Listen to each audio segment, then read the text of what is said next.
என் பேர் சிந்துவோட. நான் ஃபஸ்ட்டு 2026 என்னோட நான் கற்றுக்கிட்ட லெசன் என்ன அப்படின்னா ஷேர் பண்ணணும் அப்படின்னா, நீங்க சொன்ன மாதிரி அந்த நோ சொல்கிற ஒரு விஷயத்தையும் யார் ஒரு க்ளோஸ் ஃப்ரெண்ட்ஸாக இருந்தால் கூட அவங்கக்கிட்ட கூட நம்ம சம்டைம்ஸ் சில விஷயங்களுக்கு நம்ம நோ சொல்ல வேண்டியிருக்கும். நம்ம ஹஸ்பண்ட், நம்ம குழந்தைங்க எல்லாருக்கிட்டையுமே அந்த நோங்கிற வேர்டு நம்ம ஏதாவது ஒரு டைமில் யூஸ் பண்ண வேண்டியது இருக்கும். அதை கண்டிப்பாக அந்த நேரத்தில் நம்ம யூஸ் பண்ணோம்னா அது நமக்கும் நல்லது, அந்த ரிலேஷன்ஷிப்புக்கும் ரொம்ப ரொம்ப நல்லதாக இருக்கும். அது ஒரு ரியலைசேஷன். இன்னொன்று என்ன அப்படின்னா, மனிதர்களுக்கு பேசுறது, அவங்க பேசுகிறத, அவங்களுடைய கஷ்டங்களை ஷேர் பண்ணுறதுக்கு ஒரு நம்பிக்கைக்குரிய நபராக, அது நம்ம குழந்தைங்களா இருந்தாலும் சரி, நம்ம ஃப்ரெண்ட்ஸாக இருந்தாலும் சரி, நபராக நம்ம இருக்கணும் அப்படிங்கிற ஒரு விஷயம்.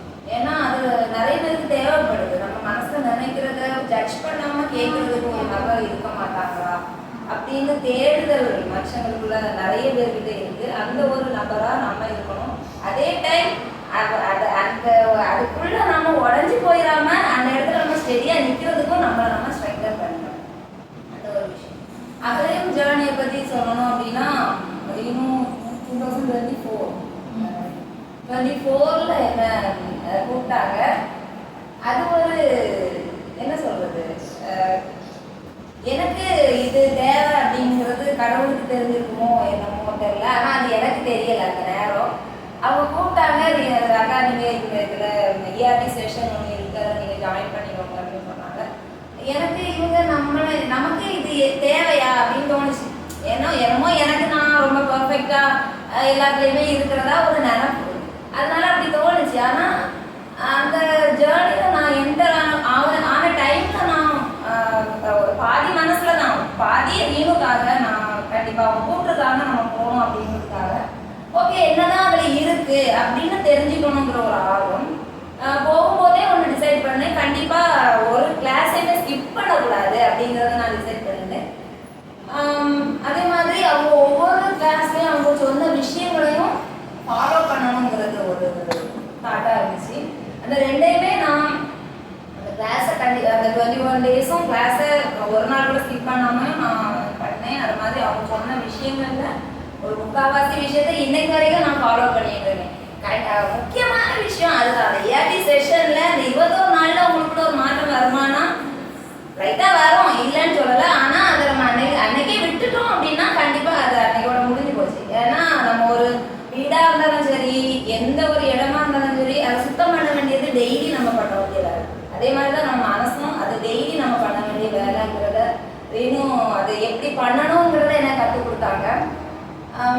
அது மூலமா எனக்குள்ள என்ன மாற்றங்கள் அப்படின்னு பார்த்தா நிறைய எனக்கு ஓவர் திங்கிங் அதெல்லாம் என்னன்னே தெரியாம இருந்தேன் அதுக்கு முன்னாடி அவங்க கூட்டும் போது. ஆனா அதுக்கப்புறமா தான் தோணுச்சு, எதையோ போட்டு நான் மனசுக்குள்ள குழப்பிட்டே இருக்கேன், நான் ஒரு வெறுமையில இருக்கிறேங்கிறது எனக்கு அதுக்கப்புறமா தான் தெரியுது. லைஃப்ல எதையுமே நான் பண்ணல, நான் சும்மாவே இருக்கிறேன், அந்த மாதிரி ஒரு தாட்ல நான் எவ்வளோ என்ன லோவா நான் ஃபீல் பண்ணிட்டு இருந்திருக்கேன். அது எல்லாத்தையுமே நான் இந்த அகடையம் ஜேர்னிக்கு அப்புறமா அதுலேருந்து ஓவர் கம் பண்ண ஆரம்பித்தேன். அதே மாதிரி முக்கியமாக ரீனுக்கிட்டையும் சொன்னேன் ஒரு விஷயத்துல இருந்து. எனக்கு அது ஒரு பெரிய ரிலீஃப். என்னன்னா காலையில் முடிச்சதுமே எனக்குள்ள வரதே ஃபர்ஸ்ட் தாட் ஒரு நெகட்டிவ் தாட்டாக தான் இருக்கும். என்ன சொல்றது, ஒரு ஏதோ எனக்கு கெடுதல் நடக்கிறது மாதிரி எனக்கு விஷுவலைஸ் ஆகும். என் பிள்ளைகளுக்கோ என் ஹஸ்பண்டுக்கோ எனக்கோ ஏதோ ஒன்று நடக்கிறோம். ஏன்னா அதுக்கப்புறம் அந்த ரியலைசேஷன் வரும்போது தான் காலையில் எனக்கு இப்போ அப்படிலாம் தோணலையே அப்படின்னு தோணுச்சு. அது எனக்கு ஒரு பெரிய ரிலீஃப். ஏன்னா முடிச்ச உடனேமே நமக்கு ஏதாவது ஒரு நல்லதா பார்க்கணும், நல்லதா யோசிக்கணும்னு தான் நாம நினைப்போம். ஆனா அது நம்ம கண்ட்ரோல்லே இல்லாம ஏதோ ஒன்று மோசமா என் மனசுக்குள்ள வருது. ஆனா அது நான் பண்ண ரீமூவ் சொல்லி தந்த அந்த விஷயங்களால இன்னைக்கு அந்த தாட் எனக்குள்ள இல்லை. அதே மாதிரி ஏதாவது ஒன்று நீங்க பண்ணுங்க. ரீமூவ் அவங்க சும்மா 21 நாள் ட்ரைனிங் முடிஞ்சது நீங்க போங்க அப்படின்லாம் யாரையுமே விட மாட்டாங்க. கனெக்ஷன்லேயே இருப்பாங்க. ஏதாவது பண்ணுங்க, உங்களுக்கு இது பண்ணலாமா அது பண்ணலாமா, இப்போ நீங்கள் பிஹெச்டி பண்ணுங்க காட்டுவாங்க கொஞ்ச நாள். அதுக்கப்புறமா தான் நீங்கள் கொஞ்சம் சர்வீஸ் மைண்ட் உங்களுக்கு இருக்குது, அதனால நீங்கள் சைக்காலஜி அந்த மாதிரி ஃபீல்டில் நீங்கள் போங்க அப்படின்னாங்க.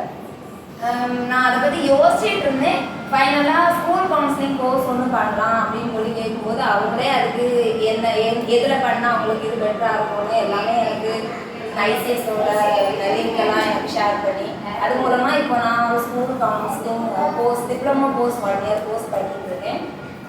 இது எனக்கு ரொம்ப ஒரு சந்தோஷமான ஒரு விஷயம். என்ன அப்படின்னா 40 வருஷம் நான் வாழ்ந்துருக்கேன். இப்போ நேரத்துக்கு தோணுச்சு. முந்தா நாள் தான் நீனும் தான் ஒரு நாள் சொன்னாங்க, அக்கா நீங்கள் உங்களை ஒரு ஸ்கூல் கவுன்சிலராக எப்போவுமே இமேஜின் பண்ணிட்டு ஒரு விஷயத்த நீங்கள் பண்ணும்போது பண்ணணும் அப்படின்னு. அதுக்கப்புறமா தான் தோணுச்சு 40 வருஷம் நான் ஒரு சாதாரண பொண்ணாக இருந்துட்டு என்னோட ப்ரொஃபஷ்னலாக நான் ஒரு ஃபீல்டில் இருக்கேங்கிறத எனக்கு இமேஜின் பண்ணி எனக்கு கற்பனை பண்ணி ஒரு பண்ணுறதுக்கே எனக்கு கொஞ்சம் டைம் தேவைப்படுமோ அப்படின்னு தோணுச்சு. இன்னும் ஒரு 1 இயரில் நான் இதை சக்ஸஸ்ஃபுல்லாக கம்ப்ளீட் பண்ணிடுவேங்கிற ஒரு நம்பிக்கை இருக்குது. ரீனும் அவங்க கவுன்சிலிங் அவங்க படித்து முடித்த ஒரு விஷயத்த ஏதோ ஒரு சிம்பிளாக ஒரு ஹப்புக்குள்ளே இருந்துட்டு அடுத்த இன்னொருத்தங்களுக்கு வேலை பார்த்து ஒரு குறுக்கிய வட்டத்துக்குள்ளே முடிச்சிடாம நம்ம பெண்கள் எவ்வளோ விஷயங்கள்ல ஸ்ட்ரகிள் பண்ணுறாங்கங்கிறத ஸ்டடி பண்ணி எல்லாத்துக்கும் பயனுள்ள மாதிரி நிறைய ட்ரைனிங்ஸ் கொடுத்துட்டு இருக்காங்க. அது மேலும் மேலும் வளரணும்னு விஷ் பண்ணி விடைபெறும்.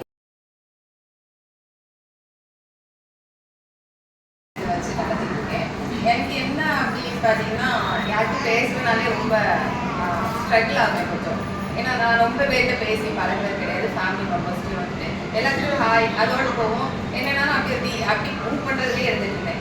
என்ன விஷயம் அப்படின்னா, பொதுவாக நான் பெண்கள் இவங்களை பற்றி நான் பார்த்தபோது என்ன சொல்லுவாங்கன்னா, நான் பேசினேன்னா அவன் எப்படி சொல்லிட்டான், அவன்கிட்ட பேசினா அவன் எப்படி சொல்லிட்டான், இப்படி ஒரு பிரச்சனை. அதாவது ஒன்றுமே இல்லை, ஜஸ்ட் லைக் தட் ஒரு விஷயத்த சொல்லியிருப்பாங்க.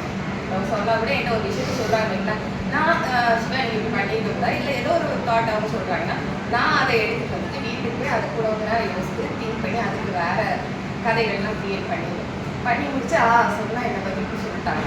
அப்போ இங்கே பிரச்சனை உருவாயிடுச்சு. ஆக்சுவலாக இது மேட்டர் கிடையாது. இதில் என்னன்னா, அவங்க சொன்னது சிம்பிளா நீ இது பண்ணிக்கலாம் சிவா அப்படின்னு சொல்லுவாங்க. அது கேஷுவல். ஏன் நான் கேஷுவலாக இருந்தேன், நான் அங்கே போய் ஒரு விஷயத்தை திங்க் பண்ணேன், ஏன் இவங்க இப்படி சொன்னாங்க, அது என்னோட தாடி. இப்போ பிரச்சனைகள் எங்கேயாவது உருவாதுன்னா நான் ஒரு விஷயம் என்ன பண்ணேன்னா, நான் நிறைய ஆட்கள் மீட் பண்ணேன். 3 இயர்ஸாக நான் என்ன கேதர் பண்ணிக்கிட்டேன் அப்படிங்கிறத நம்ம இந்த இதில் அப்போ என்னன்னா, நான் என்ன கேதர் பண்ணிக்கிட்டேன்னா, எல்லாரையும் லிசன் பண்ணேன். யார் யார் என்ன பண்ணுறாங்க, எப்படி பேசுகிறாங்க, எப்படி பிஹேவ் பண்ணுறாங்க, யார் கேரக்டர்ஸ் என்ன, யார் யார் நம்மகிட்ட என்ன விதத்துக்காக மூவ் பண்ணுறாங்க, நம்ம எந்த இதில் இருந்துக்கணும், நம்மளோட லைஃப் நமக்கு எது தேவை, நம்ம எது முக்கியம் அப்படிங்கிறத நான் கான்சன்ட்ரேட் பண்ண ஆரம்பிச்சேன். நமக்கு இவ்வளோ போதும். முதல் வந்து திருப்தி, எனக்கு இது போதும். ஓவராக அது இது எப்படின்னா நம்ம ஆசை எல்லாரும் ஃபுல்ஃபில் பண்ணிட மாட்டாங்க. நம்மளுமே அங்கே போகிறோம் இங்கே போகிறோம்னு அதுவும் நடக்காது. ஆர்டர் தீர்க்கணும், கடவுள் நமக்கு தராரு அப்படின்ற ஹோப் எனக்கு வந்துச்சு. ஸ்டில் இதிலே நான் மூவ் ஆன் பண்ணி இந்த இன்டர்ன்ஷிப் முடிவே எடுத்துட்டேன். இப்போதைக்கு இந்த மனநிலை வந்ததுக்கு எனக்கு ஹாப்பி. எனக்கு என்கிட்ட வர கெஸ்ட் என்னோட டீம் மெம்பர்ஸ், அதாவது அவங்க வந்து அவங்கள்ட்டையும் நான் எப்படி மூவ் பண்ணணும், என்ன பேசணும் என்ன பேசக்கூடாது அப்படிங்கிறதே நான் ஸ்டடி பண்ணிக்கிட்டேன். ஸோ அந்த மாதிரி ஒரு லைஃப்பை வந்து கொண்டு போகிறதுக்கு எனக்கு இப்போதைக்கு ஒரு இந்த 3 வருஷத்துலையும் ஒரு ப்ராப்பர் லைன் கிடச்சிட்டு நான் நம்புறேன். தேங்க்யூ.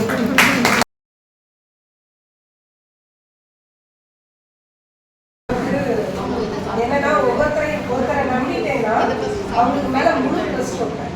அது வந்து எந்த அளவுல, ஏன்னா அவங்க எந்த அளவுக்கு எடுப்பாங்க, எல்லாருமே ஒவ்வொரு தனித்தனி பர்சன். இப்போ யாருமே வந்து நான் என் பிள்ளையாகட்டும் என் வீட்டுக்காரராகட்டும் எல்லாருமே தனித்தனி, எங்க அம்மா எங்க அப்பா எல்லாருமே தனித்தனி பர்சன் அப்படிங்கிறதே இந்த 48 வயசுல தான் நான் கற்றுக்கிட்டேன் ஆக்சுவலா. ஏன்னா எனக்கு அது ரொம்ப உள்ளுக்குள்ளேயே போய் எல்லாரும் நமக்காக ஒன்றும் செய்யல, நமக்காக யாருமே எதுவுமே செய்யல, நமக்காக செய்யல. அம்மால இருந்து எங்க அப்பா எல்லாருமே நான் அப்படி யோசிச்சிருக்கேன். பட் இப்போ நான் யோசிக்கிறது என்னன்னா, சரி நீ தனி, அவங்க தனி, அவங்களோட லைஃப் தனி, உன்னோட லைஃப் தனின்றதே இந்த 48 வயசுல தான் புரிஞ்சிருக்கு ஆக்சுவலா. அதுதான் உண்மையே. எனக்கு தேவையானது ரைட் நீங்க சொல்லுங்க. ஆக்சுவலுமே அதுதான் உண்மையும் கூட. நான் அது இப்போ கற்றுக்கிட்டதுக்கு அப்புறம் யாராவது நம்மளை பத்தி ஏதாவது சொன்னா கூட அவங்களோட கேரக்டர் அது, அவங்களோட பாயிண்ட் ஆஃப் வியூ அது. சரி, என்னோட பாயிண்ட் ஆஃப் வியூ அது இல்லை, என்னோட கேரக்டர் அது இல்லை, நான் அந்த மீனிங்ல எதுவும் பேசல, அந்த மீனிங்ல எதுவும் செய்யல. ஓகே, நான் இப்படி பார்ப்போம் அப்படின்ற ஒரு மனநிலைக்கு இப்பதான் வந்திருக்கேன். ஆக்சுவலா இப்போ ஒரு 2-3 இயர்ஸாக தான் அந்த ஒரு மனநிலைக்கே வந்திருக்கேன். நான் இப்படிதான், நான் இப்படி நான் பேசுறது வந்து அவங்க தப்பா புரிஞ்சுக்கிட்டாங்க, அது அவங்களோட மைண்ட் செட், அவங்களோட இது. நான் அப்படி யோசிக்கல, நான் அப்படி பண்ணல. நான் என்னோட மைண்ட் ஆஃப் தாட் நான் எப்படி அப்படிதான் நான் இருப்பேன். அவங்களுக்காக நான் என்ன மாற்றிக்கணும்னு அவசியம் இல்லை. அதுக்காக நான் சரி அவங்க இதை பேசினா தப்பா நினைப்பாங்களோ, அப்போ நம்ம இதெல்லாம் பேசக்கூடாதோ அப்படின்ற மாதிரியெல்லாம் நான் இப்போ அதை விட்டுட்டேன். அந்த தாட்டெல்லாம் நான் தாட்டை விட்டுட்டேன். எப்படின்னா நான் இப்படி தானே, என்னோட கேரக்டர் நான் ஏன் அதை மறைக்கணும், என்னோட இன்னரை நான் ஏன் மறைக்கணும், நான் இப்படி தான், நான் மனசுல அது மாதிரி யோசிக்கல, அது மாதிரி பண்ணல. அப்போ அவங்க யோசிச்சுட்டாங்க, அது அவங்களோட ப்ராப்ளம். அவங்க அதை ரெக்கார்ட் பண்ணிட்டு வருவாங்க, நம்ம அதை பார்த்துக்கலாம். நம்ம இப்படியே என்னோட பாத்துல போவோம் அப்படின்றதே இப்போ ஒரு இந்த 48 வருஷத்துல ஒரு 4-5 வருஷமா தான் கத்துட்டு வரேன். அது வரைக்கும் பேக்கப்ல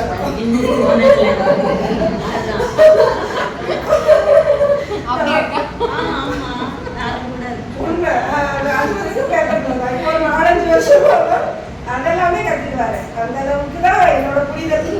அதனால இப்போ பரவாயில்ல, இப்போ ஓரளவு ஓகேவாகி நான் கூட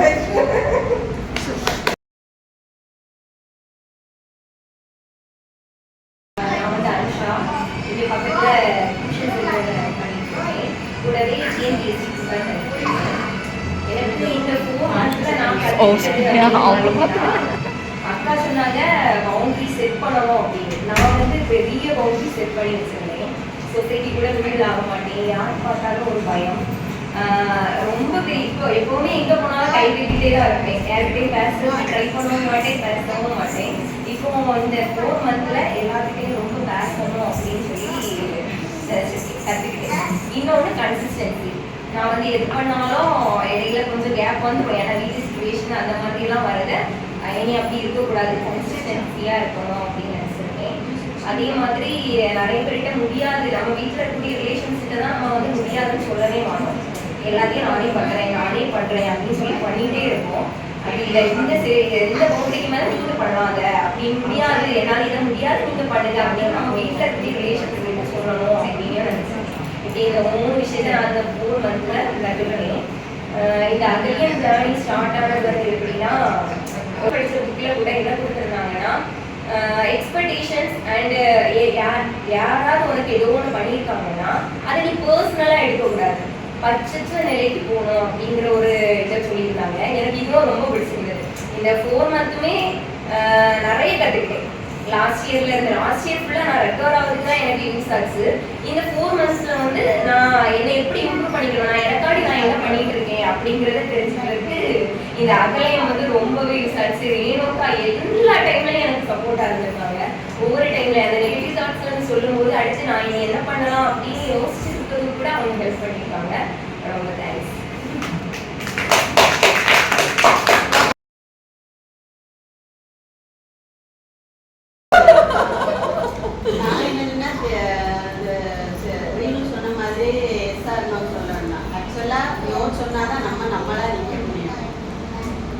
என்னன்னா உணர முடியும், அந்த மாதிரி தான் நான் யோசிக்கிறேன். ஏன்னா எஸ்டோனா எதுக்கு தலையாட்டிட்டு இருப்பா, அந்த மாதிரி ஒரு இது வந்துடுது. நோ சொன்னா சரி இவட்ட எதுவுமே இது பண்ண முடியாது, அந்த மாதிரி ஒரு எண்ணம் வந்துடும் எல்லாரும். அதுதான் ஆக்சுவலா இந்த இவங்கள்ட்ட சொல்றேன், இவட்ட இருந்து நான் நிறைய கத்துக்கிட்டேன். அவ எனக்கு தங்கச்சி நிறைய விஷயத்துல நான் டெய்லி என்ன செலவு பண்றேன், கொஞ்சம் ஓவர் செலவு, அதை ஒரு டைரியில எழுதுறேன். அப்ப நம்ம வந்து பார்க்கும்போது எவ்வளவு செலவு பண்ணிருக்கோமா அந்த மாதிரி தோணுது.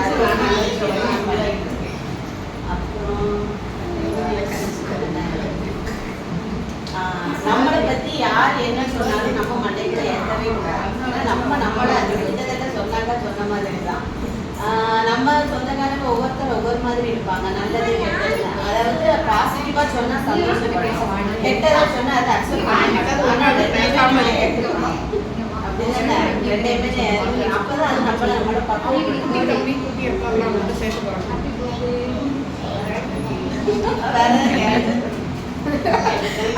யாராவது கேட்டா இதுதான் நம்ம பெத்த பிள்ளைங்களை வர நம்ம டிபெண்ட் பண்ணிருக்கோம். ஏன்னா அது அப்படியே ஒரு சின்ன விஷயம் தான். ஒரு டெய்லர் கடைக்கு போனோன்னு என் பையன் வரட்டு போயிட்டே இருப்பான்.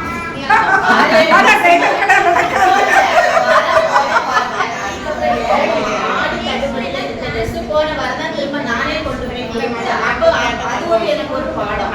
இனிமேல் யாரையுமே நம்ப கூடாது, நம்மளே போகணும், நம்ம வேலை நம்மளே முடிக்கணும். ஆக்சுவலா அது எல்லாரும் பண்ணீங்கன்னா ரொம்ப நல்லா இருக்கும்.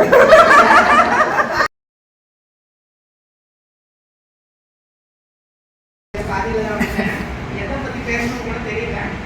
நீங்க எல்லாரும் பேசுறதை வச்சு ஒரு ஓவர்வியூல சொல்றேன். எல்லாரும் எல்லா லேடிஸ்க்கும் நான் சொல்றது யூஸ்வலா எனக்கு கீழே வேலை பார்க்குறவங்க எல்லாத்துக்கும் நான் சொல்ற ஒரே ஒரு விஷயம், ஃபைனான்ஷியலி இண்டிபெண்டண்டாக இருங்க.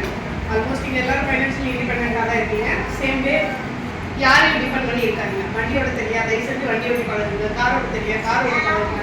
எவ்வளோக்கு எவ்வளோ இண்டிபெண்டண்டாக இருக்கீங்க அவ்வளோக்கு எவ்வளோ இண்டிபெண்டண்டாக இருங்க. மேபி நான் சிங்கிள் சைல்டுன்றதுனால எனக்கு யாரும் இல்லைன்றதுனால நான் அதை கற்றுக்கிட்டேன். நான் எல்லாமே வந்து இண்டிபெண்டண்டாக தான் பண்ணிட்டு இருக்கேன். என் ஹஸ்பண்டும் அப்ராட்ல இருக்காங்கன்றதுனால யாரையும் டிபெண்ட் பண்ணி பண்ணி இருக்க முடியாது. அண்ட் நீங்களும் அதே மாதிரி எல்லாருமே செல்ஃப் இண்டிபெண்ட்டாக இருங்க, செல்ஃப் ரெஸ்பெக்டாக இருக்க இடத்துல விட்டு கொடுத்துறாதீங்க. ப்ளஸ் ஃபினான்ஷியலி தயவு செஞ்சு ஃபினான்ஷியலி இண்டிபெண்ட்டாக இருங்க. இல்லைன்னா அவங்க சொன்ன மாதிரி ஒரு மரியாதைக்கோ எல்லாத்துக்குமே நீங்கள் வந்து போய் நிற்கிற மாதிரி ஆகிடும். ஒரு 100 ரூபாய் வேணும். இன்னைக்கும் எனக்கு வந்து ஒரு 10 ஃப்ரெண்ட்ஸ் இருக்காங்க. அந்த 10 ஃப்ரெண்ட்ஸ்ல யாராவது ஒருத்தர் வந்து என்கிட்ட கேட்பாங்க, 500 கூட எனக்கு இந்த விஷயம் வாங்கணும், என் ஹஸ்பண்ட் கிட்ட கேட்டேன் தரலன்னு சொல்ற மாதிரி ஒரு 10 ஃப்ரெண்ட்ல ஒரு ஃப்ரெண்ட் அது இருக்காங்க.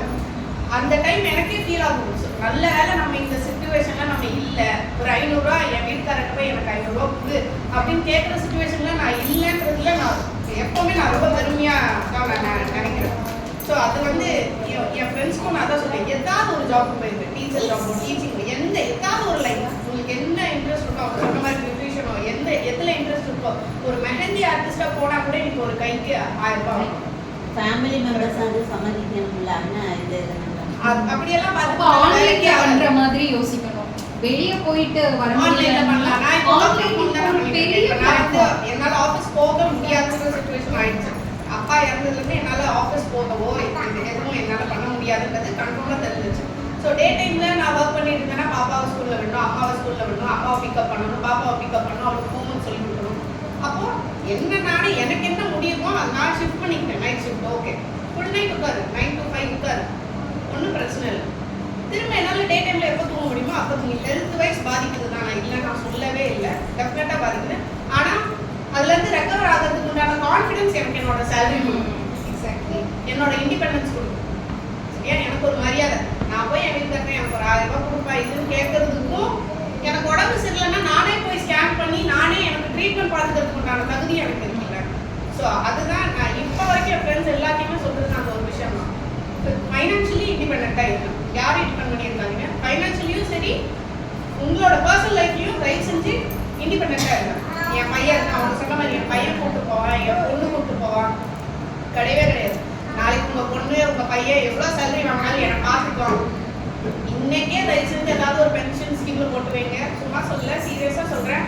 நாளைக்கு அவங்களுக்குன்னு ஒரு லைஃப் வந்துடும், அவங்களுக்குன்னு ஒரு லைஃப் பார்ட்னர் வந்துருவாங்க. என் பையன் என்ன பார்த்துப்பான் அப்படின்னு தயவு செஞ்சு டிபெண்ட் பண்ணியிருக்காங்க. என் பொண்ணு வந்து என்னை நல்லா வச்சு பார்த்துப்பா, எனக்கு ஒரு வீடு கட்டி கொடுப்பா, என்னை அதில் வச்சு ராணி மாதிரி பார்த்துப்பா, கிடையவே கிடையாது. அவங்கவுங்களுக்கு அவங்கவுங்க பர்சனல் லைஃப்னு ஒன்று வந்துடும். இனி வர ஜென்ரேஷன் வேற மாதிரி இருக்கும். அவங்க லைஃப்பை தேடி ஓடுறதுக்கே டைம்டா இருக்கும்.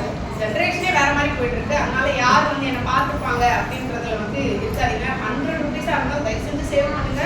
உங்களுக்கு உங்களோட இல்ல அவங்க இது ஏர்ன் பண்ணும்போது அவங்களோட தேவைகள் தான் அவங்களுக்கு ஃபர்ஸ்ட் ப்ரையாரிட்டியா இருக்கும். நம்ம 1000 ரூபாய் வாங்குறோம்னா நமக்கு 1500 ரூபாய்க்கு செலவு இருக்கு. அப்ப அவங்க 1 லட்சம் வாங்குறாங்கன்னா 1,20,000 ரூபாய்க்கு அவங்களுக்கு செலவு வந்துடும். அதனால நமக்கு என்ன தேவைன்றதை நீங்க பர்ஃபெக்ட்டா பிளான் பண்ணி 500 ரூபாய் செலவு பண்றீங்கன்னா 500 ரூபாய் தயவு செஞ்சு ஏதாவது ஒரு பென்ஷன் ஸ்கீம்ல போட்டு வச்சுருந்தா 2000 ரூபாய் உங்களுக்கு வருஷம் மாசம் வந்தாலும் ஃபைன். அதை வச்சு நம்ம ஒப்பேத்திக்கணும் ஃபியூச்சர்ல. ஸோ அதனால அந்த மாதிரி பிளான் பண்ணிக்கோங்க. அண்ட் வேற சொல்றதுக்கு எதுவும் இல்லை. என்னோட கான்செப்ட் இதுதான். அண்ட் ரெகக்னைஸ் பண்ணணும், ஒருத்தவங்க ரெகக்னைஸ் பண்ணணும் தயவு செஞ்சு எதிர்பார்க்கவே பார்க்காது. நம்மளோட ரெஸ்பான்சிபிலிட்டி நம்ம குழந்தைய கொண்டு போய் ஸ்கூல்ல விடுறதாகட்டும், டியூஷன்ல விடுறதாகட்டும், கிளாஸ் கொடுக்குறது. நான் என்னைக்குமே என் வீட்டுக்கார்ட்ட வந்து கால் பண்ணியப்பா எனக்கு ரொம்ப கஷ்டமா இருக்கு, நான் இந்த மாதிரி கூட்டு போயிட்டு வந்துருக்கேன், எனக்கு ஒரு வேலை இல்லையா, என் குழந்தை நான் கூப்பிட்டு போறேன், ஓ ரெகக்னேஷன் எனக்கு தேவையே கிடையாது. கரெக்டா? அவ்வளவுதான். என் மாமியார ஹாஸ்பிட்டல் கூட்டு போறேன், சரி என்னோட ரெஸ்பான்சிபிலிட்டி. அவங்க உடம்பு சரியில்லை உங்களை கூட்டு போறேன், எங்க அம்மா உடம்பு சரியில்லை நான் கூட்டு போறேன், அவ்வளவுதான் முடிஞ்சிச்சு. அதுக்கு அவங்க திரும்ப என்ன ரெகக்னைஸ் பண்ணணும் நான் என்னைக்கு எதிர்பார்த்ததே கிடையாது. அதை பண்ணாதான் உங்களுக்கு டிசப்பாயின்மெண்ட் வரும். ஒருத்தவங்க என்ன ரெகக்னைஸ் பண்ணணும், நான் இது பண்ணியிருக்கேன், இவங்க என்ன ரெகக்னைஸே பண்ண மாட்டாங்க, நைட்டு ஃபுல்லாக வேலை பார்க்குறேன், என்ன வந்து சொல்லவே மாட்டாங்க. எதுக்கு அந்த ரெகக்னேஷன்? எனக்கு தெரியும் நான் என்ன பண்ணியிருக்கேன், என் சோலுக்கு தெரியும் நான் என்ன ஒர்க் பண்ணிட்டு இருக்கேன், எவ்வளோ கஷ்டப்பட்டு இருக்கேன், எல்லாம் எனக்கு தெரியும். அவ்வளோதான். நானே கேட்காம இந்த ரெகக்னேஷன் ஏதோ ஒரு இடத்துல எனக்கு கிடைக்கும். எனக்கு மேக்ஸிமம் கிடைக்கிறது என் பொண்ணுகிட்ட கூட தான் இருக்கும். அம்மா அவள் என் ஹஸ்பண்ட் கிட்ட கால் பண்ணி சொல்லுவா, அம்மா நைட்டு ஃபுல்லாக வேலை பார்த்தா, காலையில் என்ன கிளம்பி கொண்டு போய் பஸ் ஏற்றி விட்டா, அப்புறம் அம்மா கொண்டு போய் ஸ்கூலில் விட்டா, ஆச்சியை கொண்டு போய் ஸ்கூலில் விட்டா, கூட்டிகிட்டு வந்தா, தூங்கவே இல்லை தெரியுமா. அவளுக்கு அது தெரியுது இல்லை, பார்க்குறது அவளுக்கு ஃபீல் ஆகுது இல்லை, அவ்வளோதான். ஏதோ ஒரு இடத்துல யாருக்காவது ஒருத்தருக்கு அந்த ஃபீல் வந்து இருக்கும், நம்ம கஷ்டப்படுறோம் அப்படின்றது நம்மளை பார்த்து அவங்க தெரிஞ்சுக்கிட்டாங்கன்னா அவ்வளோதான். நம்மளா போய் ஒருத்தவங்ககிட்ட என்ன இது நீ ரெகக்னைஸ் பண்ணுன்னு கேட்குற சுச்சுவேஷனில் இருக்கவே இருக்காது. அது உங்கள் ஹஸ்பண்டாக இருந்தாலும் சரி, யார் நம்மளை ரெகக்னைஸ் பண்ண மாட்டோம். ஃபினான்ஷியலி நம்ம இண்டிபெண்டாக நம்ம ரெகக்னைஸ் பண்ணிக்கிட்டோம். நம்மளே நம்மளை பெருமையாக நினைச்சுக்கலாம். அதுதான்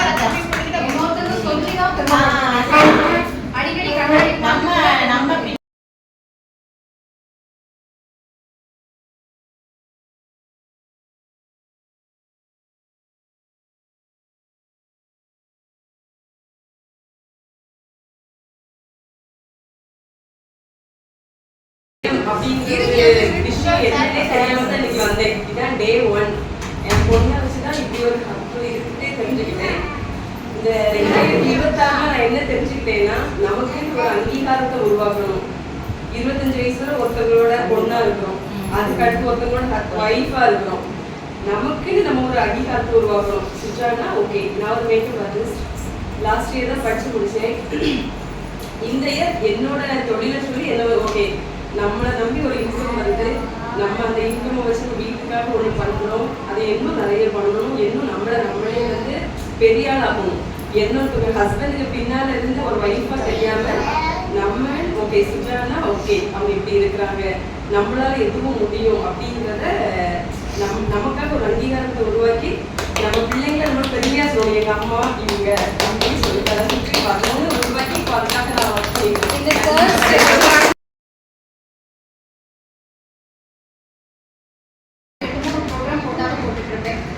அப்பதான் பிஎட் பண்ணிட்டு இருக்கா, தெரியும் உங்களுக்கு பிஎட் லோடு எப்படின்னு சொல்லிட்டு அதே யூனிஃபார்மோட வந்து உட்கார்ந்து வேர்த்து வெறுத்துருக்கு எக்ஸி பண்ணிட்டு இருப்பாங்க. இவளோட தங்கச்சி ஒரு ஸ்ரீனிவான்னு சொல்லிட்டு அந்த பொண்ணு காலேஜ்ல தான் படிச்சுட்டு இருக்கு, வெளியே சென்னையில தண்ணி படிச்சுட்டு இருக்காங்க. ஹாஸ்டல் செட்டப்லே அதை அவன் அந்த ஒரு ரூம்ல எத்தனை பொண்ணுங்க இருப்பாங்க அது எல்லாமே அட்ஜஸ்ட் பண்ணிட்டு அந்த டைம்க்கு இந்த லாஸ்ட் மினிட் என்ன ஸ்ட்ரெஸ்ஸாக இருக்கும். ஒரு தெரியும் ஒரு ப்ரோக்ராம் ஆர்கனைஸ் பண்ணுறது எப்படின்னு சொல்லிட்டு லாஸ்ட் மினிட்ல வரமாட்டேங்க, கால் பண்ணிக்கிட்டே இருக்கணும்.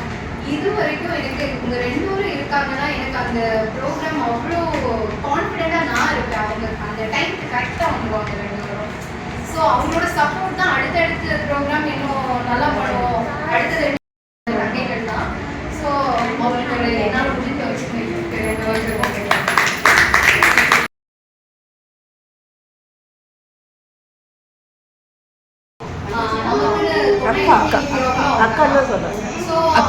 ரெண்டுமே அவன் கொடுக்கறது தான் எனக்கு வந்துட்டு இப்போ வரைக்கும். இன்னைக்கு மார்னிங் கூட அவளுக்கு தான் கால் பண்ணி வெண்ட் அவுட் பண்ணிட்டு இருந்தேன்.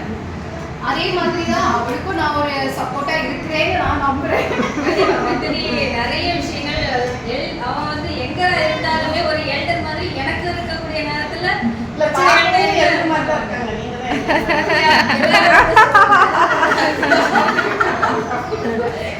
ஸோ அந்த 2 விஷயமும் இது அது கிடைக்கிறது குரு அப்படிங்கிற அந்த ஸ்தானத்துல இருக்கிறவங்க தான் அந்த 2மே கொடுப்பாங்க.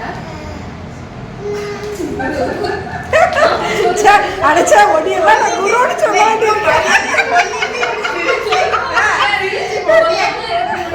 இல்ல இல்ல சே இவளெல்லாம் நம்ம குரு சொல்ல வேண்டியிருக்கு.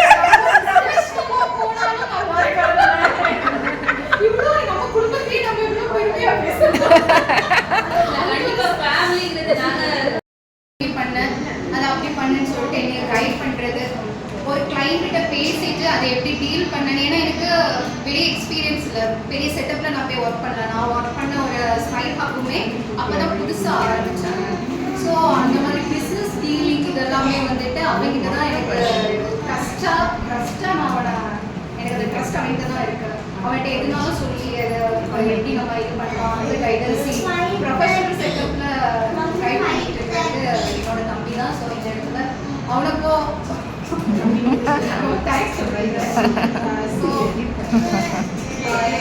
ரொம்ப சந்தோஷமா இருக்கு, நிறைவா இருக்கு. அந்த நான் சொல்ல எனக்கு ரொம்ப மனசுக்கு நிறைவா இருக்கு. என் வீட்டுல இத்தனை பேர் இணைஞ்சு வந்து நிறைய நல்ல விஷயங்கள் பேசுறது. ஸோ பேசிட்டு எல்லாத்துக்கும் கண்களையும் நான் பார்க்குறேன். இப்போ நான் என்ன ஒரு நிறைவு ஃபீல் பண்ணுறேனோ அதே நிறைவு தான் நீங்கள் பேசிட்டு அதை வந்து உட்காரும்போது உங்க கண்களில் தெரியுது. எல்லாத்துக்கும் கண்களையும் ஒரு கனவுகளும் இருக்கு. அந்த கனவுகள் கண்டிப்பாக நிறைவேறணும். அதுக்கு நானும் உங்களுக்காக சேர்ந்து கவர்மெண்ட்டை வேண்டிக்கிறேன். ஸோ இன்னும் அடுத்தடுத்த வருஷம் இன்னும் இதை விட நல்லா பண்ணலாம். ஃபஸ்ட்டு வீட்டில் ஒரு ஐடென்டிட்டி எனக்கு நீங்கள் சொன்ன மாதிரி தான் அந்த ஒரு ஐடென்டிட்டி ரொம்ப நானும் ஸ்ட்ரகிள் பண்ணியிருக்கேன். அதனால தான் என்னோட ஸ்டாண்ட் இதுதான். இங்கேருந்து ஆரம்பிக்கணும்னு சொல்லிட்டு தான் இந்த வாட்டி வீட்டிலேருந்து ஸ்டார்ட் பண்ணியிருக்கேன். நெக்ஸ்ட் இயர் இன்னும் உங்களை எல்லாம் என்கேஜிங்காக கொண்டுட்டு போகிற மாதிரி நல்ல ஒரு இதில் நம்ம மீட் பண்ணலாம். Okay, thank you.